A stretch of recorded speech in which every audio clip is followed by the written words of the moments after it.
Hur går egentligen uppkörningen till och hur bedöms den för godkänt? Följ med i bilen på en uppkörning med en elev och inspektören Rune. Jag arbetade tidigare som trafikinspektör. Under min tid bedömde jag mer än 5000 körprov för behörighet B. För att du ska förstå vad inspektören kollar efter så kommer du få höra hur Rune bedömer olika situationer. I samband med att vi svänger höger in på den här vägen så korsar vi en gång- och cykelbana.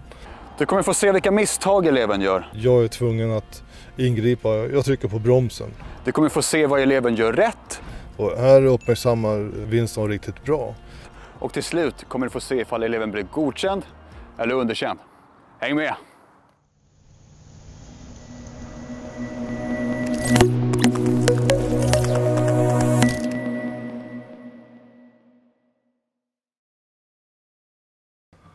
Ja, hej. Tjena, Winston. Winston, tjena. Ja, Rune heter jag. Och jag ska ut och köra med dig idag. Eller köra med dig, jag ska åka med när du kör förstås. Först så tänkte jag bara be och få låna en legitimation av dig. Yes. Så att jag kan se att det är giltigt och helt och att fotot är välliknande och så. Så då nöjer jag mig sådär, hör du.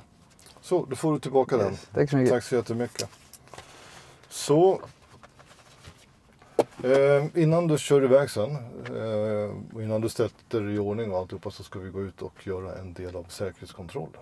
Okej. Och utanför bilen sen så vill jag att du kontrollerar hjul och däck. Säg till om det skulle vara någonting som du upptäcker är konstigt eller sådär. Något som är fel. Yes. Låter det bra? Det låter jättebra. Okej, då går vi ut ur bilen. Yes.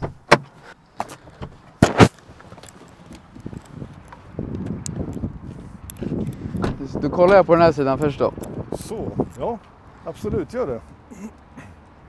Men det ser bra ut där. Bra.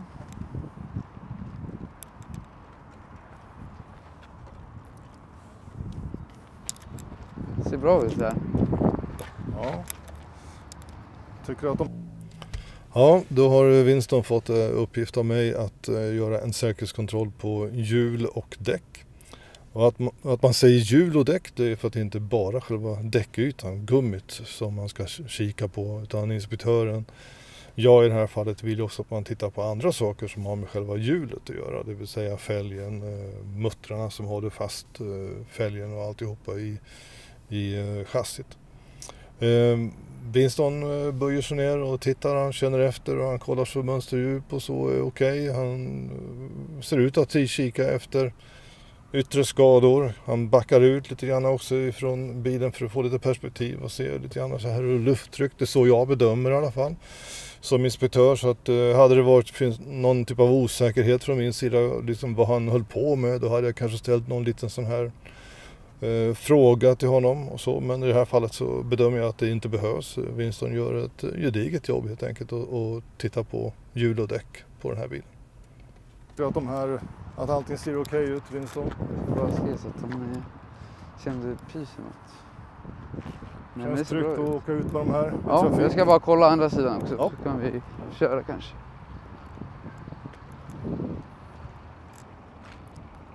Jo, men det ser bra ut. Ja, vad bra. Okej, då sätter vi oss i bilen igen. Yes. Och så ska jag prata lite om körningen innan vi sticker ut i trafiken. Ja.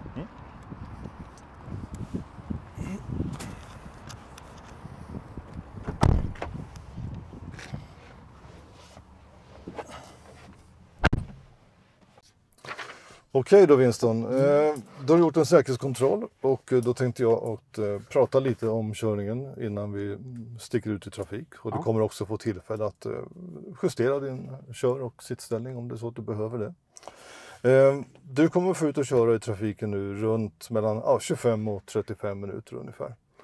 Vi kommer köra lite blandad trafik, försöker köra lite korsningar, kanske lite landsväg eller motorvägsliknande. Och under tiden du kör sen så kan det hända att du kommer få ett par uppgifter av mig. Jag kanske ber dig vända, backa och parkera eller något liknande sådär. Okay. Jag kommer tala om vart du ska köra genom att jag ber dig svänga till exempel vänster eller höger i korsningar. Jag kommer be dig följa skyltar mot olika mål. Det kan vara mot sjukhus, E4 centrum eller liknande. Och om jag ber dig köra till exempel då mot E4 då fortsätter du att köra mot E4 ända tills jag säger någonting annat. Okej. Och har jag inte sagt något särskilt alls för att du ska köra, ja då fortsätter du bara och planera framåt. Okej. Skulle det vara så här också att du glömmer bort vad sa han? Sa han E4 eller sa han Linköping? Ja, du förstår vad jag menar. Ja, fråga då så kan jag påminna dig.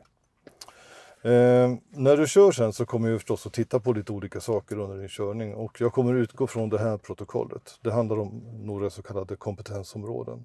Fordonskännedom och manövrering, eller fordonskännedomen, det är säkerhetskontroll du har gjort en del av redan. Så jag kan kunna sätta ett kryss här på en gång. Manövrering, det har att göra med hur du hanterar bilen. Pedaler, växling, att du kan hålla kursen och liknande under körningen. Jag kikar på att du har lite miljötänk i din körning också. Att du kan upptäcka och tillämpa trafikregler. Titta på det som står trafiksäkerhet och beteende. Det handlar om uppsikt, avsökning, att du använder ögonen på ett bra sätt. Förutse bedöma, det handlar om att du ska kunna planera din körning. Och anpassa körning, det står hastighet till exempel, eller placering. Ja, det är ju... Vägmärket kanske säger 40 km i timmen, men det kan ju vara så att man kanske måste ha en annan hastighet i en viss situation och då måste du kunna visa att du kan anpassa den utifrån den trafikmiljö som vi är just där och då. Sen sitter jag och gör lite markeringar här i protokollet, men det gör jag bara för min egen minnes skull och det har ingenting med att bedömningen av körningen. Så sitter jag och sätter ett kryss i någon av de här siffrorna så är inte det bra eller dåligt. Utan det är bara för att komma ihåg sen vad du har kört. Okay. Ja, då sitter jag och går igenom lite detaljer kring körningen med Winston. Och en av de saker som jag kommenterar är det här protokollet som jag som inspektör har som hjälp då för att göra en bedömning av körningen och se till att alla de här delarna som ska bedömas kan ingå liksom i körprovet. Och det är inte så att man måste göra alla punkter. Det finns att ta cirka 25 punkter någonting på det här protokollet och alla de här behöver inte ingå. Utan det är ett så kallat stickprov, det blir ett urval. Som inspektör planerar man en viss rutt, man har en tanke på ungefär vad man vill köra och då vet man ungefär vad man kommer att få med och ibland så får du då, det kommer du märka under det här körprovet, att det blir en viss, en anpassning helt enkelt. Men man försöker få med så mycket som möjligt förstås, men man måste inte göra allt som står där. När vi kommer tillbaka hit sen efter körningen så kommer jag tala om för dig resultatet av körprovet och det får du så att säga på en gång så fort du stannar till här. Frågor, funderingar? Nej. Något som är oklart? Nej, okej. Ja, men då så. Då får du ta och förbereda dig om du behöver det och så sticker vi ut i trafikens väg. Det är varmt och skönt idag, det är Winston. Ja, det är ganska hett här i bilen. Men jag sitter ganska bra. Här har du nyckeln också. Kan du behöva? Vill du att jag startar bilen? Om du är klar att köra, så absolut.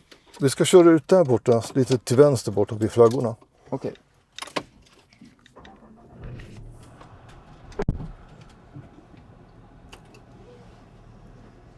Ja, du får se till när jag ska börja köra. Så... Ja, varsågod.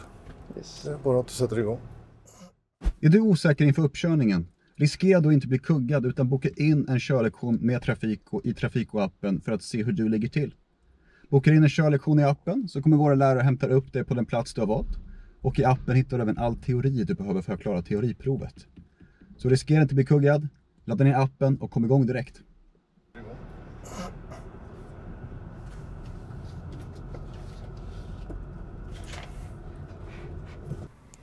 Ja, så där då är vi på väg ut i trafik, jag och Winston och som ni ser det är soligt idag, det är varmt och både jag och Winston har solglasögon på. Och då kanske du undrar, är det okej liksom att ha solglasögon på ett körprov? Ja, det är helt okej. Det måste man få ha. Det kan ju faktiskt underlätta dessutom. Du slipper bli lika bländad i alla fall av solen som utan solglasögon. Men kan du som inspektör då verkligen se vad aspiranten tittar efter?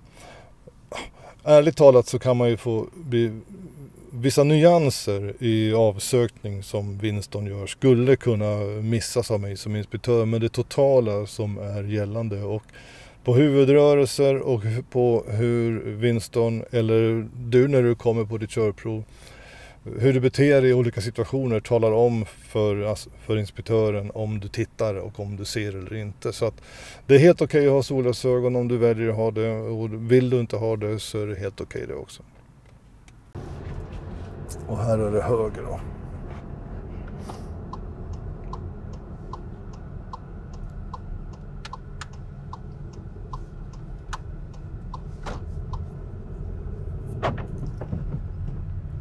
Sen till cirkulationen ska du ta första ut, alltså det blir höger där. Yes. Så då är vi på väg mot den första cirkulationsplatsen när vi kommer ut från parkeringsplatsen. Och som du märker här nu kommer jag ge 2 direktiv. Först så ber jag Winston ta höger här ut till första cirkulationen. Sen får han veta direkt att han ska ta vänster i nästa cirkulationsplats. Och det säger jag så här tidigt därför att det är kort om tid för mig att hinna ge tydliga instruktioner, och det är också kort om tid för Winston att hinna planera sin körning. Och sen först när vi kommer fram här, ja då ger jag honom ytterligare information om var han ska köra, nämligen att han ska köra mot väg 288. Så kommer du till en ny cirkulationsplats strax, och då ska du vänster, alltså tredje utfarten. Det är ganska kort avstånd så att du ska få chansen att planera. Så jag ska vänster i den här? Ja, det ska du göra. Och det står väg 288 där, ser du det? Ja. Du ska köra mot väg 288 sen. Okej. Ja, då har Winston fått information om mig att han ska följa skyltning mot väg 288. Och en del av bedömningen på ett körprov är någonting som heter självständig körning mot mål. Och det här är precis någonting som inspektören kontrollerar på det här sättet. Man ger aspiranten en uppgift att köra mot ett visst mål, i det här fallet väg 288, och så vill inspektören se hur aspiranten gör för att följa, alltså nå eller komma mot målet ska jag snarare säga. Upptäcker han Winston i det här fallet skylten 288, eller kommer han upptäcka nästa vägmärke där det står 288? Eller kommer han köra åt ett helt annat håll för att han inte alls är uppmärksam på vägmärken? Du ska också dessutom då kunna både uppmärksamma trafiksituationer och vägmärken samtidigt. Alltså kunna göra lite multitasking på ett sätt då, som bilförare. Så det är därför jag ger den här informationen nu. Dels för att Winston ska veta vart jag är på väg, och så vill jag också lägga upp lite scenario för att jag ska kunna kolla att han kan ta oss dit på ett bra sätt.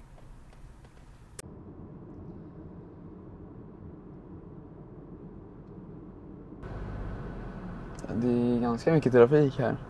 Ja, det börjar bli lite så här eftermiddagstrafik nu.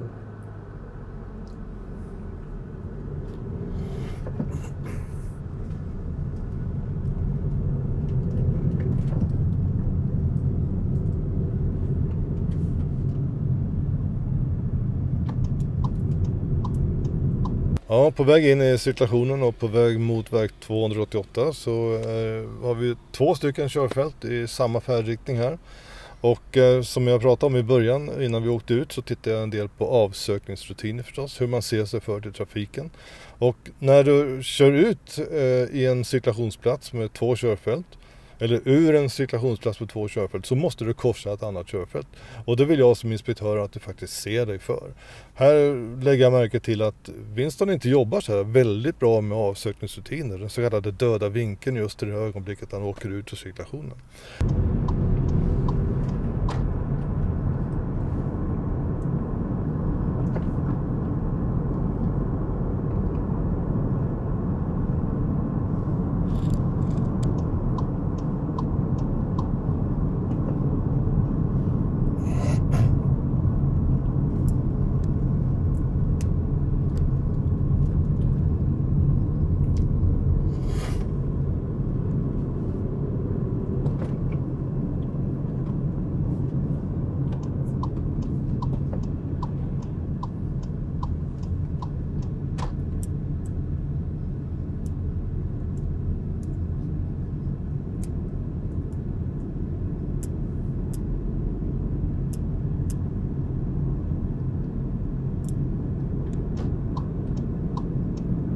Ja, då kommer vi in här bakom en långtradare, en tanktransport.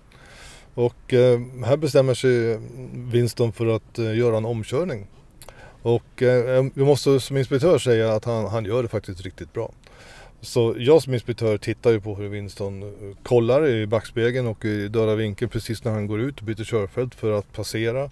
Att han accelererar upp ordentligt, att han tar sig förbi snabbt och koncist men även då men samtidigt inom hastighetens begränsningar. Så det är ju 90 på den här sträckan.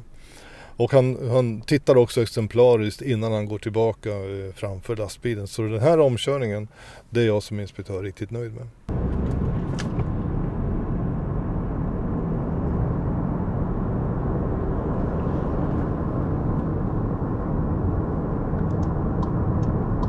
Tycker du om att småprata när du kör eller vill du ha det tyst och lugnt? Det spelar inte så stor roll, du kan snacka om du vill så kanske få något så.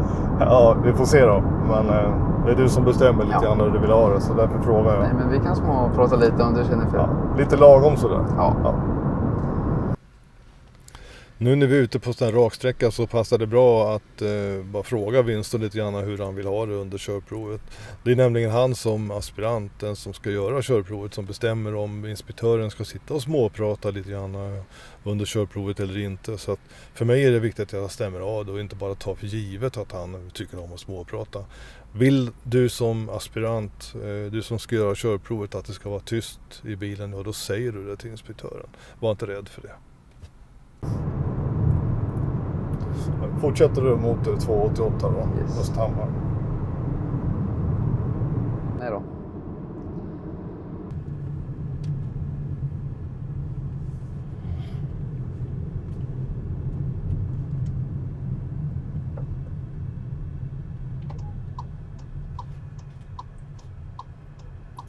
Ja, på tal om mycket trafik. Här var lite trafik också faktiskt. Det är nu folk slutar jobbet kanske. Ja, precis, det är det.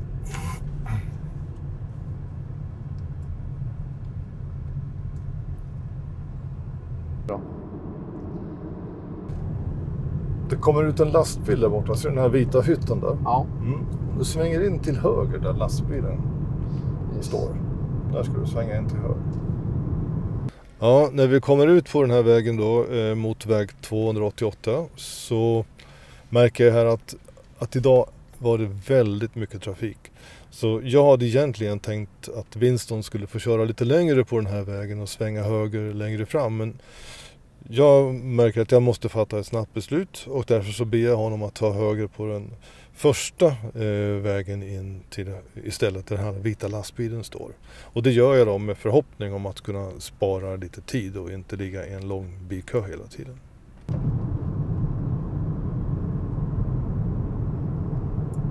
Så precis här alltså.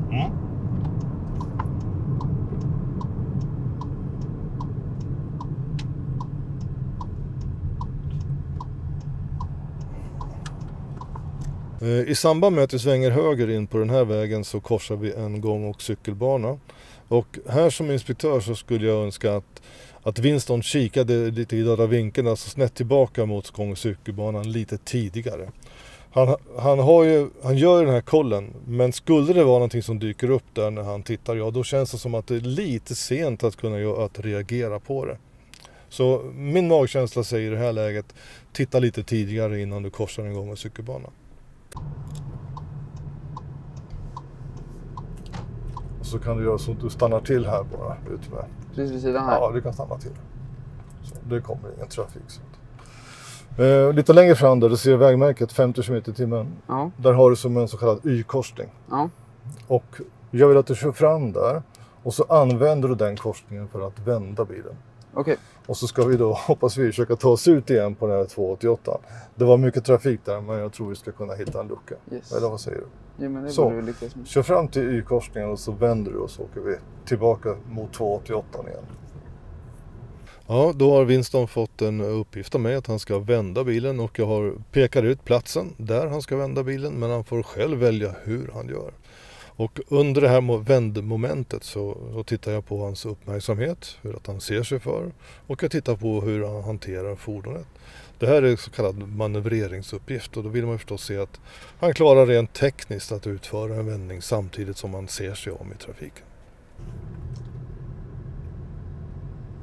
Ska vi se. Vill du att jag backar eller vill du att Du får välja själv vad du tycker är bäst.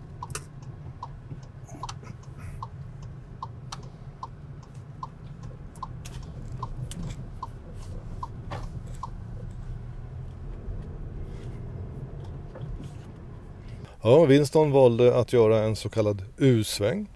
Och det gjorde han bra. Han hade bra uppmärksamhet och han hade bra bedömning på hur mycket plats bilen krävde i det här fallet då. Han hade också kunnat göra en så kallad saxvändning. Han hade kunnat köra in lite vänster i det här vänstergående körfältet och backa tillbaka in på den andra vägen.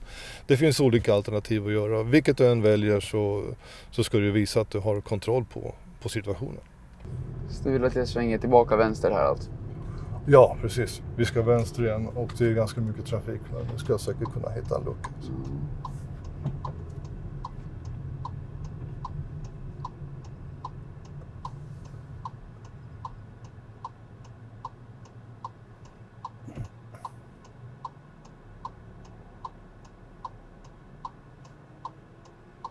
Oj. Det är någon som har lite roligt.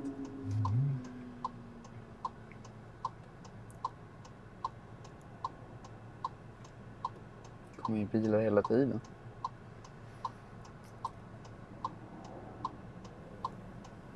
Ska vi se.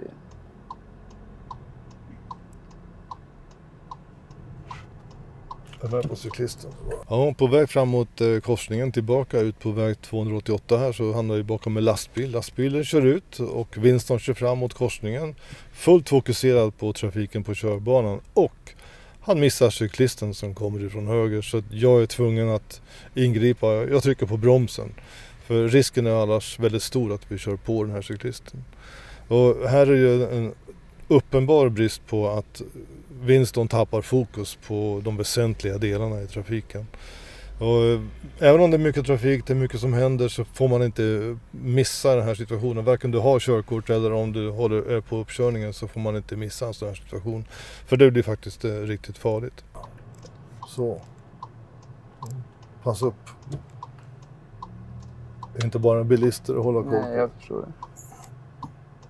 Kommer en till. En sån här situation där jag tvingas då bromsa för en oskyddad trafikant, en cyklist. Ja, den lägger faktiskt grunden för resultatet på körprovet. Det går inte att, hur bra Winston än skulle köra ut efter den här situationen så kan körprovet inte bli godkänt.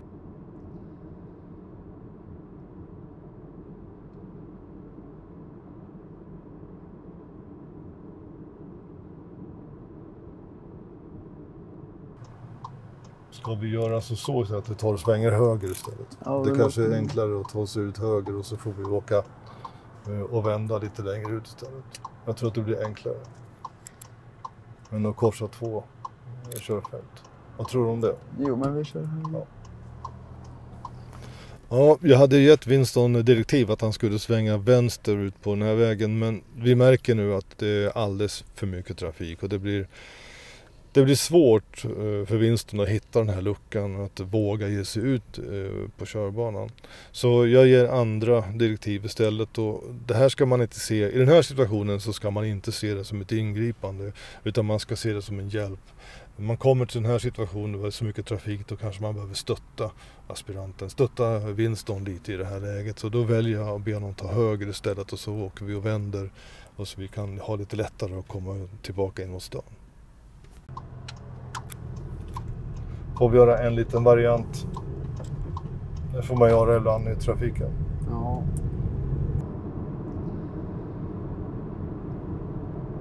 Kanske skulle kunna ta en vänster där framme och se om man kommer ut. Ja, jag tänkte det. Du skulle kunna köra in här borta vid Gälla skola heter det. Ligger en bit längre fram till vänster och sen så kan vi köra ut höger sen åt det här hållet. Det brukar gå enklare.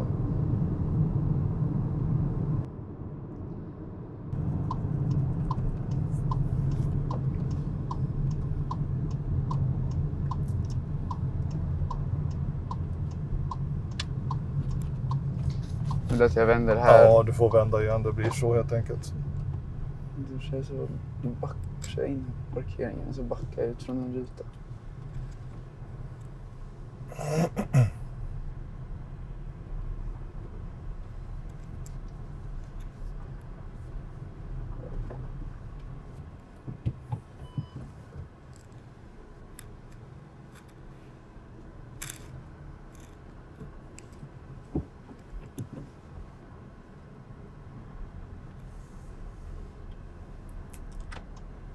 Nu ska jag höger här. Ja, precis ut i vägen och så höger in mot stan.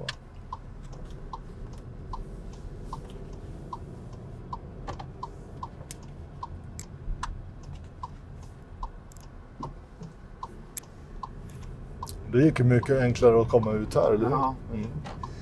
Såg det borta i 2 minuter. Om inte mer. Ja, det är ingen fara. Vi har tid.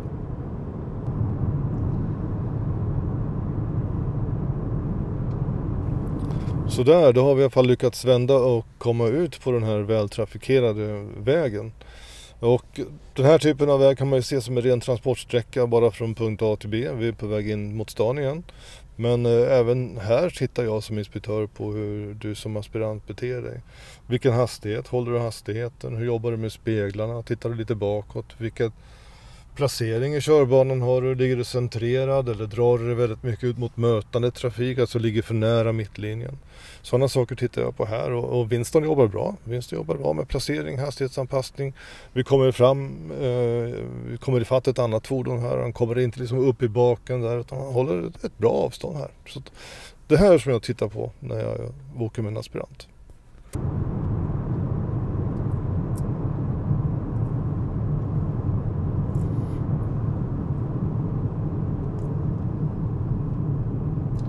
Fortsätt köra in mot Uppsala centrum.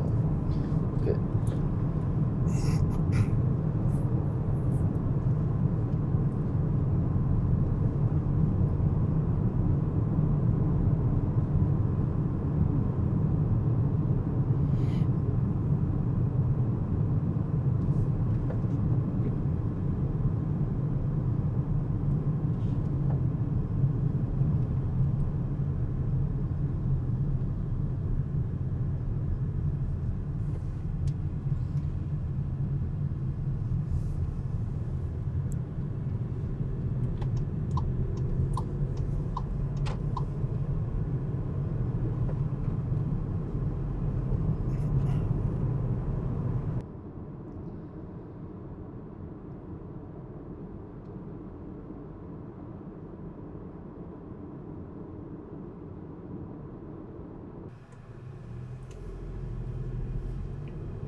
Vi kommer fram mot en cirkulationsplats här på väg in mot centrum och den har 2 körfält, båda går rakt fram. Och spontant tänkte jag kanske att Winston skulle välja det högra, men han väljer det vänstra och det gör han faktiskt rätt i. Kanske är det så att han känner till att det högra sedan efter cirkulationen blir ett körfält som är reserverat för kollektivtrafik. Hur som helst så gör han det ganska bra. Det kommer ut en buss också i cirkulationen här som han uppmärksammar och håller undan väl för.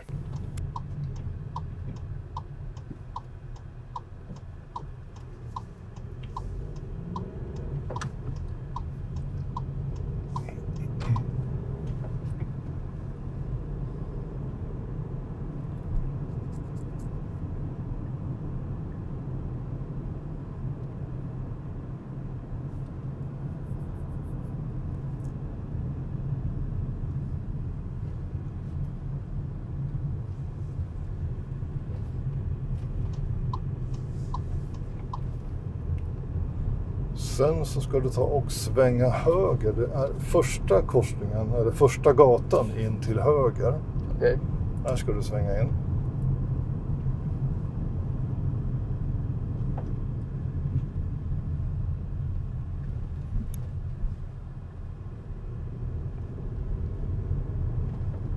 Ja, då har Winston fått uppgift att svänga in första gatan till höger. Och nu ligger vi i det vänstra körfältet. För att ta oss in till höger så måste ju Winston göra ett körfältsbyte. Han måste sakta in, anpassa hastigheten, gå ner i växel, göra alla de här sakerna i det här momentet. Och det är just därför som jag har valt att ge honom den här uppgiften. För jag vill se hur han hanterar den här situationen. Det viktiga vid körfältsbyte är att ge uppsikt, ge tecken, ja. Du vet det här, blicken, pilen, filen och Winston gör det riktigt bra. Han saktar in hastigheten, han väljer rätt växel. Och han gör det riktigt snyggt. Jag är mycket nöjd med den manövern.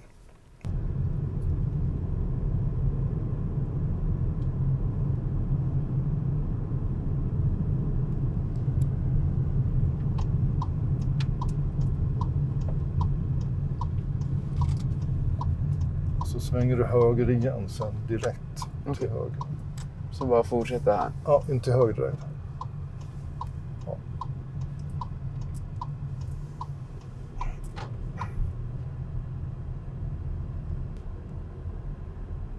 Och så tar du vänster igen.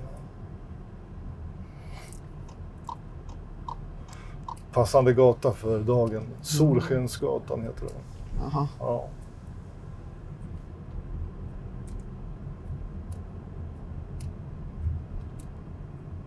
Det finns lite parkeringsplatser längre fram här borta. Så jag ska se om det finns en bra plats som vi ska kunna parkera på. Det är därför vi åker in här. Skälet till att vi åker in här är att jag vill ge Winston en uppgift att parkera. På vägen fram mot parkeringsplatserna så passerar vi ett stillastående fordon där även, jag tror att det är bakdörren, vänster bakdörr är öppen. Och Winston gör en sidomanöver utan att vrida på huvudet och kolla ordentligt om det är någonting som är på sidan om. Vid sidoförflyttning ska man alltid göra en koll åt sidan innan man gör den. Dessutom skulle det behövas en hastighetsanpassning här och lite mer uppmärksamhet på vad som händer i bilen. Vad är bakom den här öppna bildörren? Är det någon på väg ut ur bilen exempelvis? Så det finns flera saker som man skulle kunna göra så här för att jag som inspektör ska känna mig riktigt nöjd i situationen. Det kan vara tanken. Okay. Men man vet aldrig om det finns någon bra plats ledig. Det kan vara fullt också. Så att det är lite av en chansning när man är ute och åker och ska parkera. Man vet aldrig om det finns någon plats.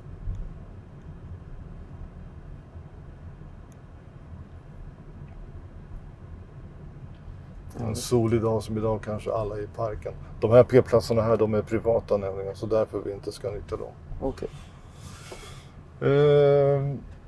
Lite oflax idag.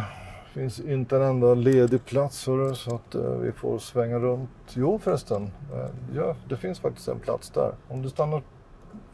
gör så. Kör in och parkera där och sen säger du till när du är klar. Yes.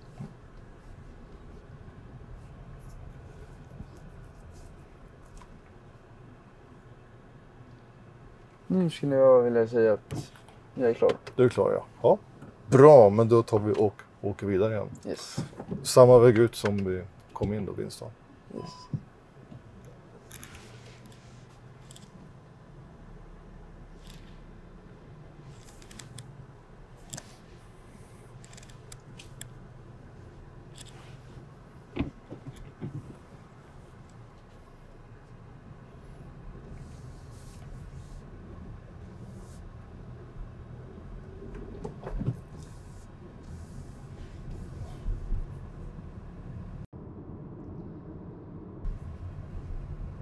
Sen ska du svänga till höger där framme.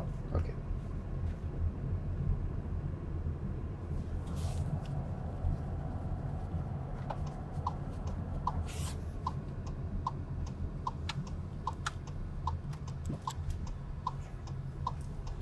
Och så fortsätter du bara planera framåt. Yes.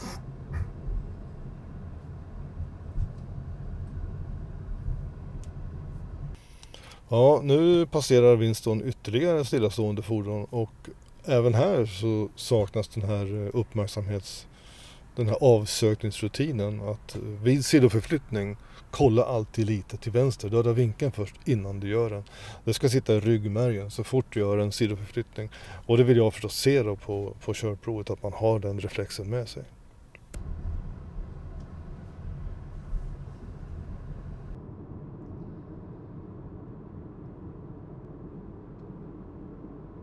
Sen ska du vänster.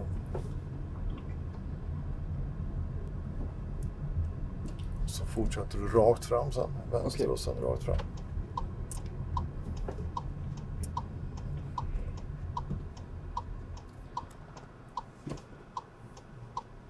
Nu är frågan vilken fil. Jag för mig att det är vänsterfil där. Ja, moppekort så jag kör runt lite med moppen här. Ja, det kan vara bra att göra det. Få lite kännedom om platser och så. Finns det någonting annat man kan kika på, tror du, som skulle kunna hjälpa till och bestämma vilket körfält, om det nu är något särskilt? Ja, då har Winston fått som uppgift att svänga vänster i korsningen här och det blir lite osäker och lite tveksamheter kring placeringen när man ska köra rakt fram i den korsningen. Först ska han vänster, sen ska han rakt fram i nästa korsning och då blir det osäkerhet kring vilket körfält han ska välja. Och grundläggande så är det så här att finns det ingen information som talar om vilket körfält du ska ha, ja då kan du välja vilket körfält du vill med tanke på vart du ska sen.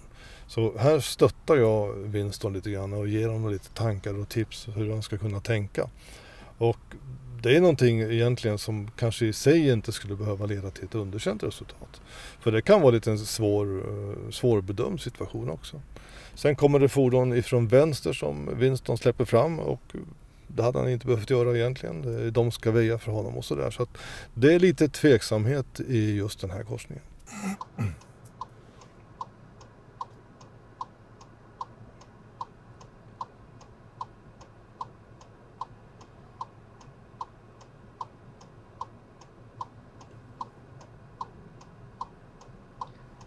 Jag vet inte, det kan vara skylten där borta. Då hade jag kunnat köra fram. Jag ser ingenting.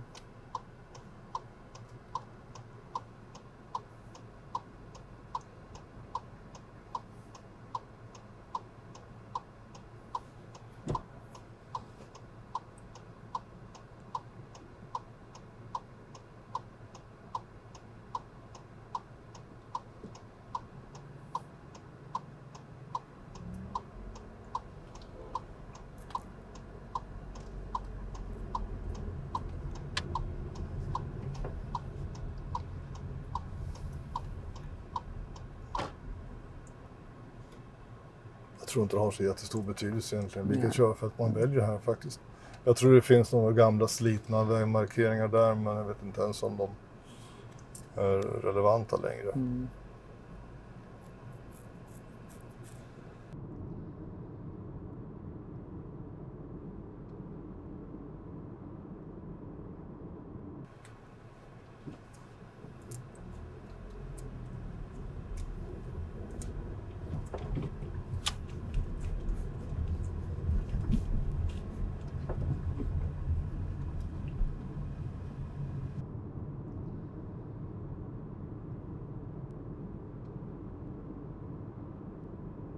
Och sen rakt fram här, det blir liksom lite att vägen svänger lite vänster bort här.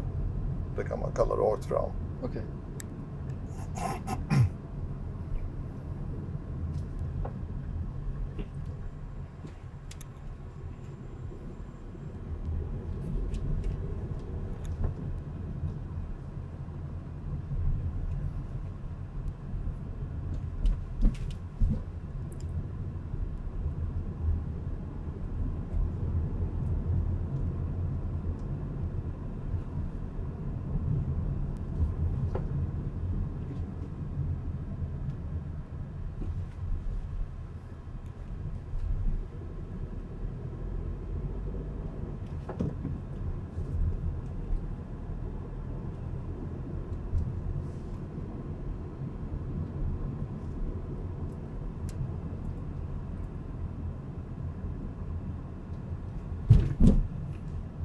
Då kör vi genom ett bostadsområde med många högerregelskorsningar och vad jag vill se här av aspiranten, av Winston, det är uppmärksamhet förstås, att man ser sig för ordentligt, hastighetsanpassning, ha beredskap på att det faktiskt kan komma trafik från höger eller från vänster i och för sig.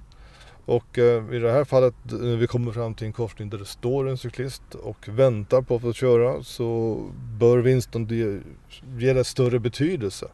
Åtminstone visa att han observerar cyklisten och är med på situationen. För att cyklisten inte kör, det beror ju på att ingen stannar. Det är ju inte för att cyklisten inte vill köra, utan för att det är ingen som stannar och då vågar inte cyklisten köra. I den här situationen med cyklisten så skulle jag vilja att Winston visar lite mer förståelse för situationen. Så ska du vänster.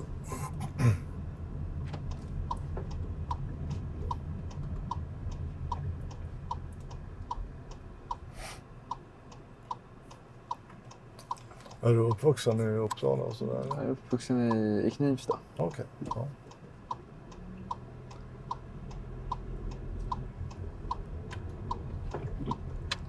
Men jag bor i Uppsala nu också.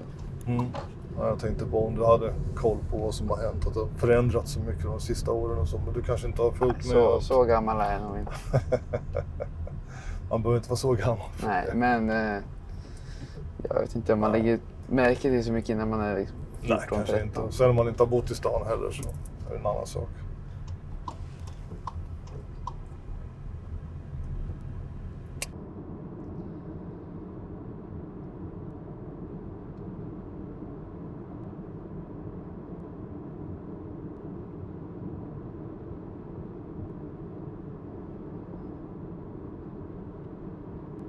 Ja, då har vi hamnat i ytterligare en bilkö här och jag som kör här då och då vet att den beror på ett vägarbete längre fram.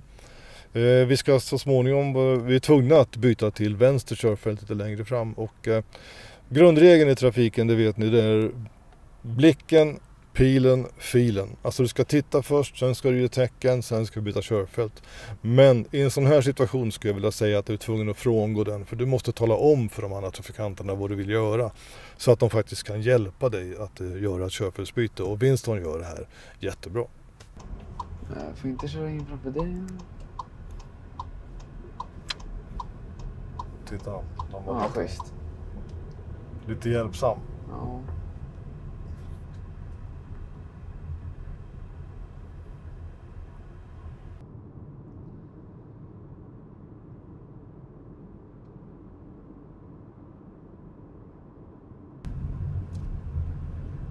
För att förhoppningsvis undvika ytterligare köer längre fram här så tar vi en liten omväg på vägen tillbaka. Så ta höger, eller första utfarten här i cirkulationen. Så.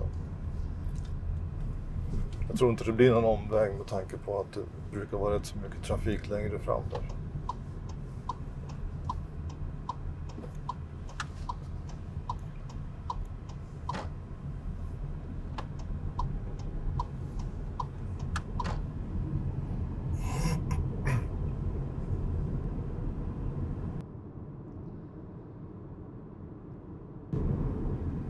Det verkar som att det inte går att undvika trafik idag. Under körningen så hamnar Winston och jag i en del bilköer. Det är mycket trafik idag när vi är ute och kör, och det här passar jag på att titta på hur han hanterar växelval, vilka växlar han använder, koppling och broms. Det är någonting som har med ekonomin i körningen att göra, att man inte ligger på för låg växel hela tiden eller för hög växel och mullrar på, eller att man kanske kommer allt för nära framförvarande trafik. Så det finns saker att titta på även här i den här situationen. Och Winston gör det här helt okej. Mycket trafik.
Ja, så då har vi äntligen trasslat oss ur den här bilkön, och på vägen ut då, på vägen så blir vi passerade eller omkörda kan man säga av en motorcykel på fel sida.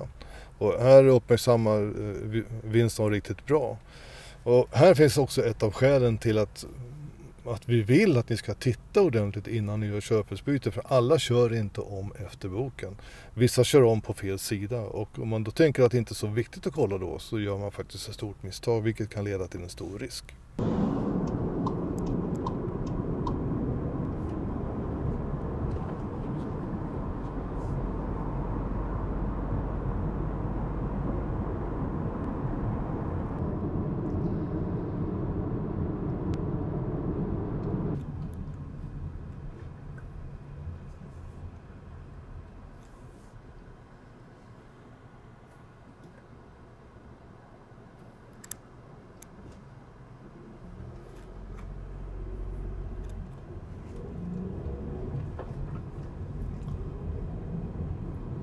Sen nästa cirkulation då så ska du ta dig in till höger i tanken.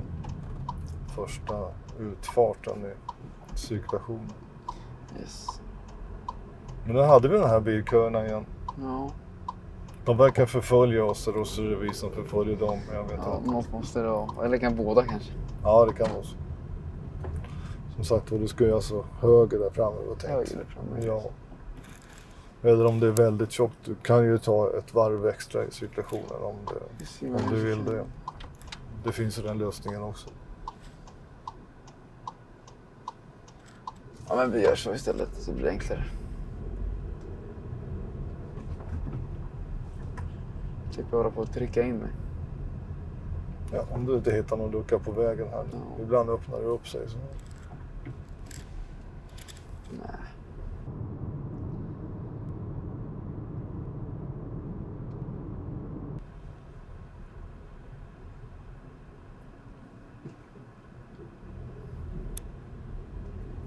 Ja, men då gör du så att du kör runt och så ska du ut där sen. Jag ska in där, ja. Ja, okay. Precis.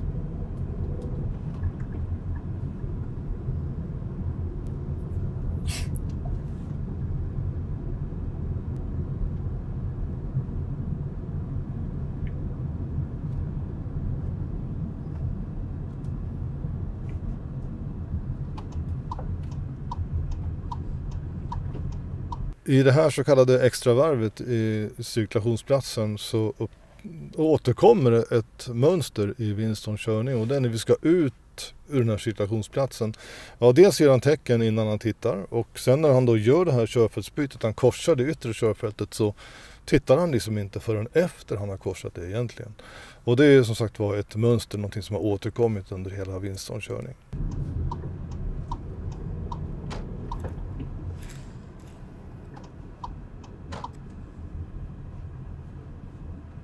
Och så ska du genom cirkulationen vänster där och så ska vi in på parkeringen och så är vi tillbaka där vi började. Ja. Efter alla bilköer. Ja.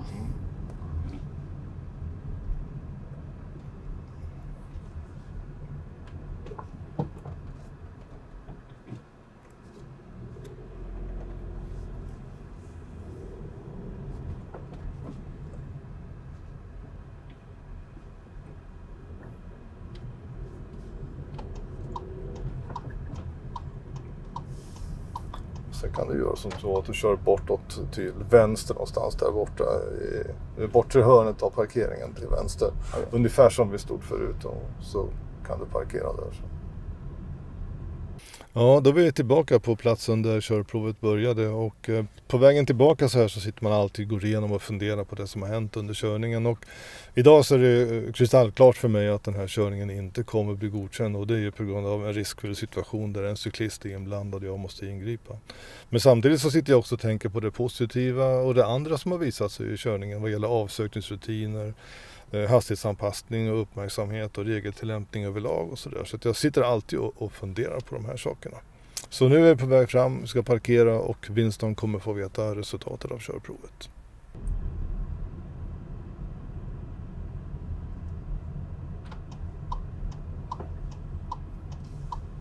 Det behöver inte vara exakt samma plats utan någon av platserna där borta bara.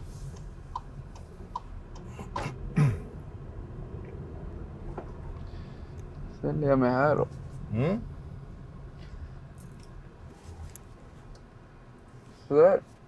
Sådär, tack så mycket Winston. Nu kan du stänga motorn och så kan jag ta nyckeln där också då. Tack ska du ha. Jag gör så att jag bara gläntar lite så jag får in lite syra i alla fall. Så, ja Winston. Dessvärre så kommer din körning inte att bli godkänd idag. Okay.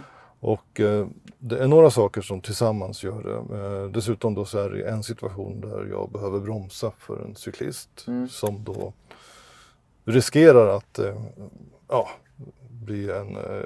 kan bli en farlig situation för cyklisten helt enkelt eftersom du inte riktigt observerar den.